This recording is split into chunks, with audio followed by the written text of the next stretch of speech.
Trenton asked me if I wanted to share this testimony, and I said, wanted to? You should ask the question slightly different. I want a positive answer, like, are you willing to do that? So here it goes. I wasn't planning on reading this, but I don't want to forget anything, so bear with me. Many of you know that earlier this year I was diagnosed with prostate cancer. And getting that kind of news is pretty unsettling, to say the least. And I'm sort of a worrier by nature. Just ask my wife, Mary Lou, over there, she'll tell you. So I was sort of struggling. Well, I was really struggling with all of it. So I started reading through the book of Psalms in the Bible, where David and others pour their hearts out to God. Many of the Psalms were very encouraging to me, but there was one in particular that I camped out on for a while, Psalm 31. In there it says, "Into your hand I entrust my life.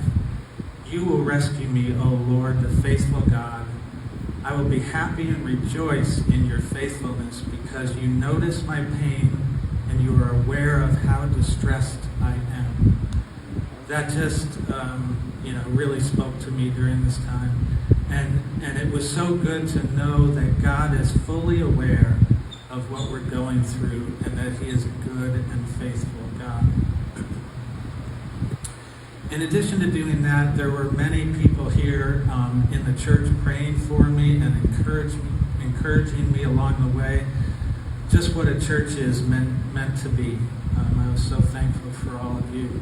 And through both of these things, God gave me a lot of peace through the rest of the process. God provided for me in so many ways throughout this adventure. It was clear to me that he was with me every step of the way. I could give you a ton of examples of the ways he provided for me, but for the sake of time, I'll just give you three. First, I wanted to be treated at Sloan Kettering Cancer Center because it's one of the best in the area, but all of the urology surgeons were booked out several months waiting time, even just for the initial consultation, except one. One surgeon had a cancellation for the next day from right after I called. I got an appointment with him for the next day, and it was amazing. Second, any of you that have had abdominal arthroscopic surgery know that in the process they inject a bunch of air into your abdomen so that they have room to work in there. But that same thing, that air in there after the surgery, can cause a lot of discomfort and a lot of pain. So that's kind of expected. But right after I got home from the hospital, the day after my surgery, I was suddenly in excruciating pain in any position that I tried to get in. Sitting, standing, lying down, sitting and lying down, except if I stood up straight, the pain wasn't too bad.